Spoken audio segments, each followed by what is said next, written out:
Hi, I'm Jeff Bermudez. And I'm Omar Kadri. Welcome to The Collective Journey. Join us as we explore some of the most promising talents, thought leaders, and change influencers in our city and beyond. As we uncover these hidden gems, I hope you'll find that they're people just like you and I, with hopes and dreams and gifts that they would like to show to the world. It is our mission to share their work, to share their story, and to appreciate what our community is capable of producing. This is my adventure. This is your adventure. This is our collective journey.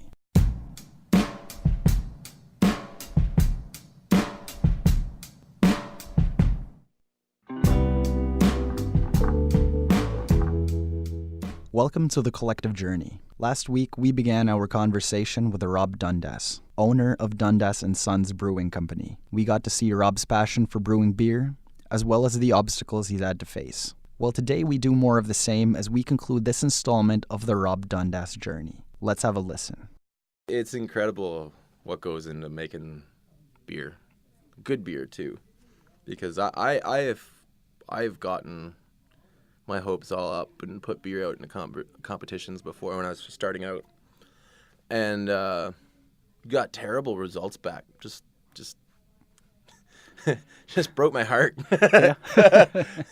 But you learn things, right? Yeah, and as you read more, you go, oh, okay, then I learned a new technique, or what's this technique, or you heard somebody mention something. And I had a couple of younger brewers come up to me and say, what would you suggest to help me get better? Yeah. And my answer is pretty much always the same. It's read articles. Like, they got Brewed On magazine, they got the American Homebrew Association, they put out newsletters and stuff like that. Read those, and if there's any term you don't understand, research it. Google it. Read forums. Talk to people. Like, there are so many variables with beer, and you can make beer without knowing all of them. Yeah. But it's a matter of getting all those variables into your system that you can actually control them. Getting to the point where you can actually measure them and control them. And the better you get, the more sensitive your equipment gets, the more competent your brewer is, the more competent your equipment is. All of a sudden, now you have more control over it, and you can change all these little nuances that you might not have known that they were there if you didn't read these articles. And I don't think you can really get better without tasting. No. You got to eat all your ingredients. Yeah. Eat them raw. People look at me funny if I take a sip of a yeast starter. Yeah. Because it's gross. But you know what? That's how you learn. Like I said, I thought I was going to be a chef, and I consider beer to be a lot like food, if not, it is food. Yeah, it's almost like an extension of what you wanted to do when you were younger. Oh, of course. And I'm in a really cool situation, too, because I have so many different recipes and different home brews. When I make a meal, I'll pair it to a beer I have on tap. And that's awesome. Really? There's nothing like having like English fish and chips and fresh English ale. You put it in your beer batter. You make your beer batter with fresh beer. Holy moly. What an experience. That's really interesting because I think that most people, they have that thought in their mind when it comes to wine. Oh, yeah. Like, I never myself imagined that you could match beers with certain palates and tastes. So I don't really need you to go that in depth, but for example, what are some of the most common pairings that you would say come up? Pairings? Yes. Like, so you said fish and chips. What else? Like, fish and chips is a big one. For wings, say wings. like buffalo. Wings buffalo are wings. easy, though. Like, you could do an IPA with a bunch of hops. Oh, now you're putting me on the spot. I don't know. Stir fries with some spice. You can put pepper in beer. Really? Oh, yeah. Wow. Like, I got a buddy who does like a habanero beer, and it's killer. I actually had an idea, and I might still do it. It's not really food related, but it's kind of a cool idea. I wanted to make a Russian Imperial Stout and sell it just in 6-packs. Yeah. And call it Russian Roulette, and have one of the beers, and just one of the beers have like Carolina Reaper pepper in it. So you got 6 like big stouts. Yeah. But 5 of them are easy drinking, like heavy beers, and one just burns you. Obviously, you're gonna probably have to put a warning in there. Oh yeah. Because you can't label them, because then it's not a surprise. Do you know anything at all about the spice scale? So California Reaper, where does that stand Like the in Scoville? terms? Yes, that. Scoville. Carolina Reaper pepper is... How far from Ghost? It's above Ghost. It's actually Oh. a descendant of it. A Ghost pepper is somewhere between 1 million and 1.2 million Scoville, if I Okay. recall correctly. Carolina Reaper peppers average around 1.5 million Scoville. Okay. My buddy grew some and gave them to me. I ate one. Oh my God. Why would you do that to yourself? It's ridiculous. It just hurts. It just hurts forever. And it gets worse and worse. And you just scream while you're drooling. And I had to go to the bathroom to drool into something. So yeah, that sucked. You're just looking at yourself in the mirror looking like an idiot. But anyway, I got a couple of these peppers left over. All right, awesome. Might put them in beer. All right, well, let's shift to you. So we've talked about the association, what goes into the beer. Dundas and Sons Brewing Company. What sets you apart from all these other beers? Macro, local, all of that. What's the big draw? Oh my goodness. What's the big draw? The beer's yummy. I don't know. I'm not saying other people's beer isn't yummy. I all kinds of guys in the town are making yummy beers. Is there anything in the way that it's made that you can really speak to and makes you proud that this is my thing? This is my thing, and not a lot of people do what I do. My biggest thing that sets me apart, especially locally, there's a couple guys who do it in Ontario that I've heard of. Well, one that I've heard of so far is the water filtration process that I use. Okay. I have an RO water filter, reverse osmosis, and that strips the water to its purest form other than distilled. It's I think my water right now has been consistent for the last year or so at 2 parts per million total dissolved solids. And so it's basically pure water. And with a product like beer, you're talking, 90 to 95% of your product is water. So starting with the purest ingredient, which is your major ingredient, just made the most sense to me. So since I've been brewing all grain, back when I was about 25, I was buying RO water by the jug and brewing with it. Wow. And you remineralize your batch water to match geographical locations. So if you want to brew a Pilsner, a true Pilsner, you could look up Pilsen in the Czech Republic, find their water table, and then use a calculator with, it's a specific water calculator. And it'll tell you the mineral content, you input those, and then it'll tell you what minerals to add, what mineral salts to add to the water to replicate that water. Okay. And then you brew with that. And I don't think anybody else is doing that to that extent. Most brewers use some sort of filtration and some sort of remineralization, but that might just be to control their magnesium content or their pH. Not to the extent that I'm doing it, though. Okay. And to what extent, because I know that the RO, the reverse osmosis, that it's not just for beer, but to what extent in your life do you use this process?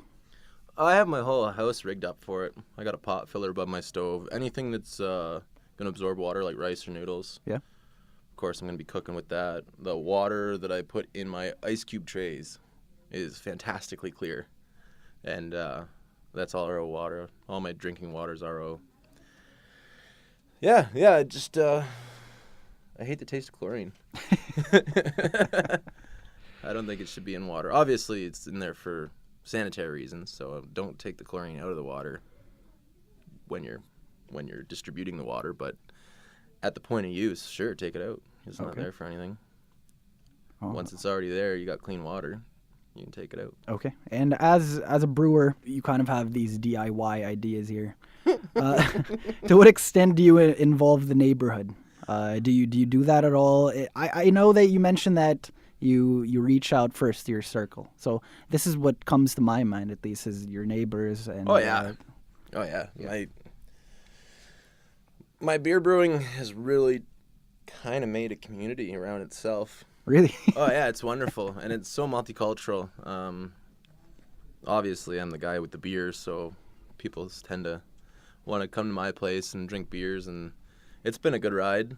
I don't think I'm gonna be able to homebrew anymore. Not that I'm gonna have time to do it.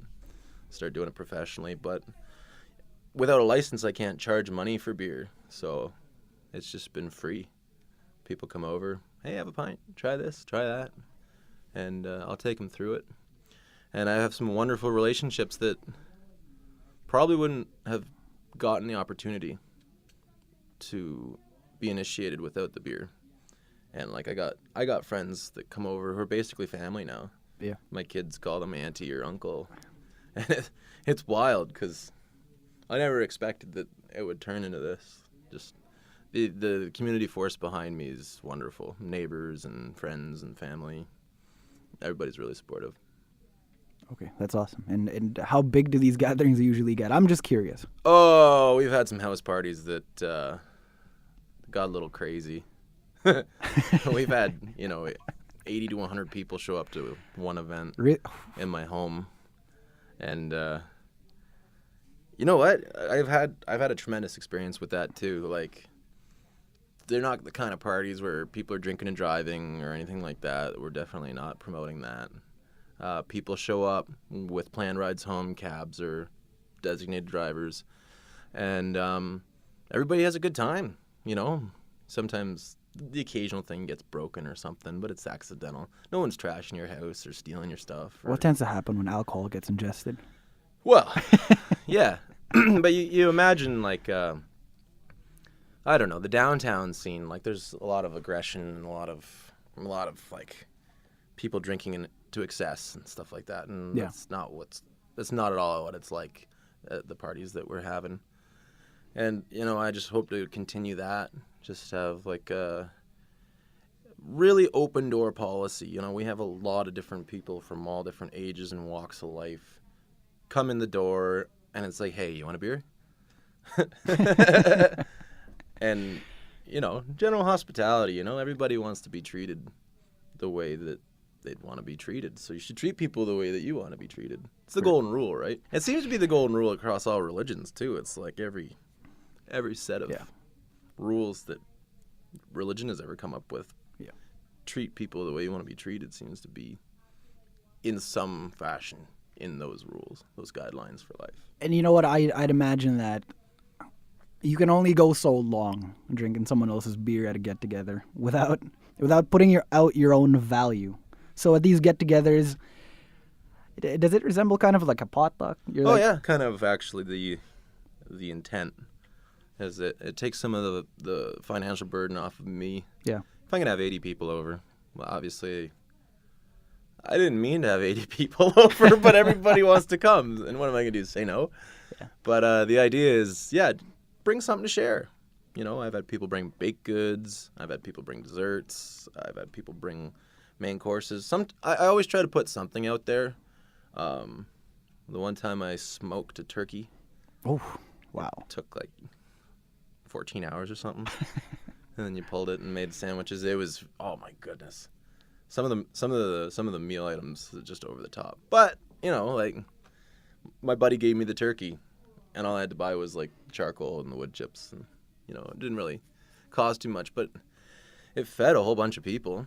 And we've had theme parties too. We do an Oktoberfest party. We've had 2 of them now. We call it Robtoberfest. It's ridiculous. And I make a bunch of German beers, and everybody dresses up, and our Halloween parties are ridiculous too. It's just like, it's a lot of fun. It's a lot of just like kooky games, and it's just people acting silly. Having a good time though. Oh, it's like a big homey tailgate party. Yeah. Yeah, it's awesome. It's ridiculous, right? Everybody comes out and has a great time, and then you wake up and you're like, that was a lot of fun. Now, when did you start getting into beer brewing, if you don't mind me asking? Well, I started getting interested pretty young. My dad had some equipment in his basement, and it was just kind of a fascination, like, hey, what's that about? And my dad explained some stuff to me, and okay, whatever. That's when I started getting interested in it. And then when I was about 25, I started really homebrewing from all grain, like from scratch. And that's kind of how it's blossomed. I just started brewing in my kitchen and making a terrible mess, and it went terribly the first few times, and I made some terrible beer, like hardly palatable. Yeah. But you know, you get better, you discover the guild, and yeah, just took off, man. So it was around the age of 25 where this was a real thing to you.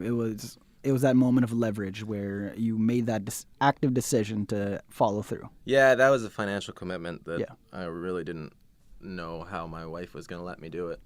I put a few $1,000s into stainless steel vessels and just all kinds of different stuff, you know, like you got to get a grain mill, you got to get this, you got to get that, and then you're looking at ingredients and how much ingredient am I going to buy.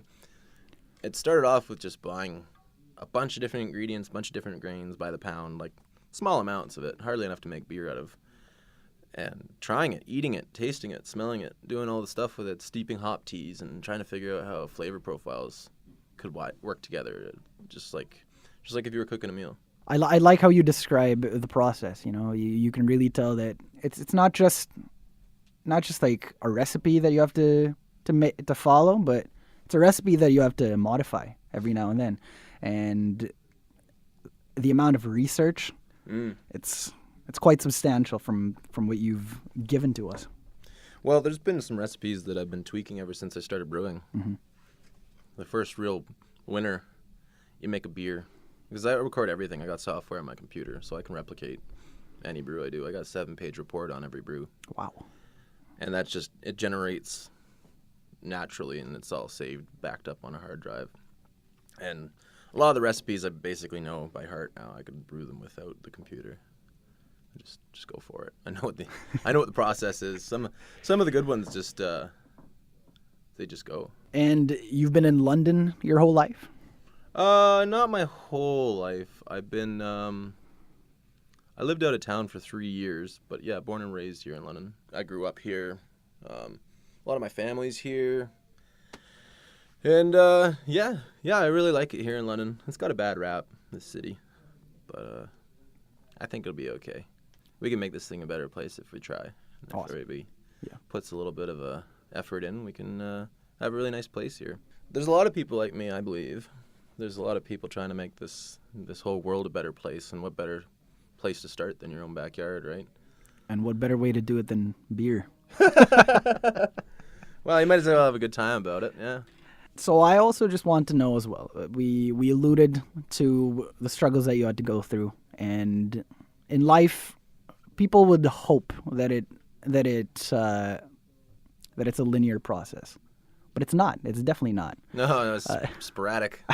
Would you be able to speak at length at all about some of the struggles or some of the difficult times in your life that really stand out to you and perhaps have been fundamental in shaping the essence of you and who you are today? Oh, my goodness. Well, I moved out at a fairly young age and did an abysmal job at that. Yeah, there's nothing like failing to really motivate you. Moved out pretty early. I went begging back to my mom to let me move back in so I could finish high school. Then I moved out again, and being on your own and struggling, I've had a hard time. When I was like 18, 19 years old, just having a hard time, no work, stuff like that. I remember eating rice for most of a month at a time, just really struggling, right? And then, it kind of teaches you, once you get back on your feet, you realize what's important, you stock up on some food and stuff like that. There's nothing like having a full fridge at home or a full freezer. Yeah, it sucks, man. I've been hungry before, and that's probably one of the lowest points in my life, struggling with bills and being hungry. It sucks. Well, I think it's important to hear this because I think that people naturally have a sense of pride, and I think that fear of uncertainty that we've been covering all throughout, I think that inhibits people from really going after what they want. Yeah. As best as you can, what advice would you be able to put out there for people to really follow and really own the process of shaping the life that they want? Because I think there's a lot of people that settle. They settle like, this is stable for me. I'm never gonna go There's no risk of going hungry. So they try to live vicariously, you know, like they. Yeah, I think that's how the media gets away with being so repetitive. Like I can't stand mainstream media. Yeah. I don't watch TV or anything like that. It's just verbal and garbage. And it's easy to say, but it's harder to do. Just don't be scared. Don't be scared. Don't worry about the small stuff. Like I'm by no means successful at this point in my life, but I'm doing better than a lot of people I know. And you just got to put yourself out there, come up with a plan, figure out how you're going to do it. And sometimes these things that are going to be in your plan aren't going to look anything like where you want to end up. Yeah. You got to do some stuff. Like, say you got to work that minimum wage job for a while. Maybe you got to do something that you don't want to be doing. But you got to have your end goal in mind, right? They're just stepping stones. And you're going to be uncomfortable. But this whole thing with the brewery is I have to try. I have to put myself out there. I got to do it now. Because I'm not going to do it when I'm 40. I'm not going to do it when I'm 50. And it's just one of those things, you got to take a stab at it. You got to try. I say, you got to try, man. How else will you know? Am I going to live my rest of my life full of regret? Yeah. I really should have started that brewery. That would have been fun. I think that feeling is kind of worse than actually failing, Yeah. I think failure is an option. Not really, but I'd rather have tried and failed than not tried. Okay. Because whatever. If I have to go back to some 9-to-5 job that I hate, well, I was already there. So I'm back to square one. Maybe I lose my house or a bunch of stuff in the process. But that's just material stuff. And I think as you get older too, you realize how all these material things, they're not real. Yeah. They really aren't, brand new car, yeah, it's gonna be fun. Does it go fast? Sure. Exciting. Ooh. Costs a lot of money. Whatever. You can be proud about it. That's fine. I like cars and stuff like that too. But my car never made me feel the way that one of my children's made me feel. Love in your heart you got. No material object's going to give you that. And so I think really reaching out and being true to your heart and pursuing your dreams and being honest with people and forming relationships that are meaningful and positive, I think that's what really makes a difference in your life. Okay. And I think it's quite evident from what we've talked about that support system is really, really essential to really go after something that may be terrifying to you. Do you find it something that you actively work on, or it's just something that kind of fell into place? My support system? Yes. I don't know. I don't know. It just kind of happened. I don't go out there. I actively tried to get support, and that failed. Trying to get investors, trying to get people on board with money to help me out. I could have realized this dream a lot sooner, and in a lot of ways, I'm happy that it didn't. Not from like a greedy point of view, but I don't think I was ready 2 years ago or a year ago. I don't think I would have made the same mistakes that I made homebrewing that could have ruined me as a brewery.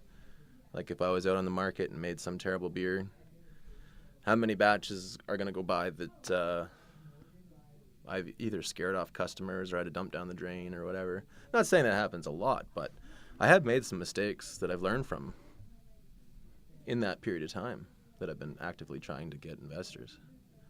And it's incredible too. My wife's been super supportive, and family and friends coming over and encouraging me to do more and try new things. And some of the best beers that I've ever made, I've done for people as an experiments. And I made a I made a beer for a woman and a man's wedding. Didn't even know them, total strangers. And they messaged me on Facebook and they said, "Hey, you're an up-and-coming brewer. Can you make beer for our wedding?" I'm just like, I could. I can't charge you any money though. And they're just like, "That's fine."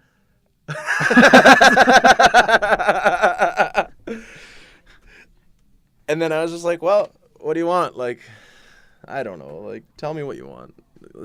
I'll try to work with you. I want to help people." And they told me, like, we're not that financially well off. Yeah. We want some cool beer at our wedding. Okay, fine. And they were foragers, too. They wanted me to do an elderflower beer. Can you make something with elderflowers? And they had wild elderflowers they had picked in the forest. I was like, okay, yeah, let's check this out. And then I researched it, and elderflowers can be poisonous if they're not picked right or something like that. And I'm just like, great. Perfect for the wedding. Yeah, I can't wait. Yeah, let's kill 2 families at once. Yeah, that sounds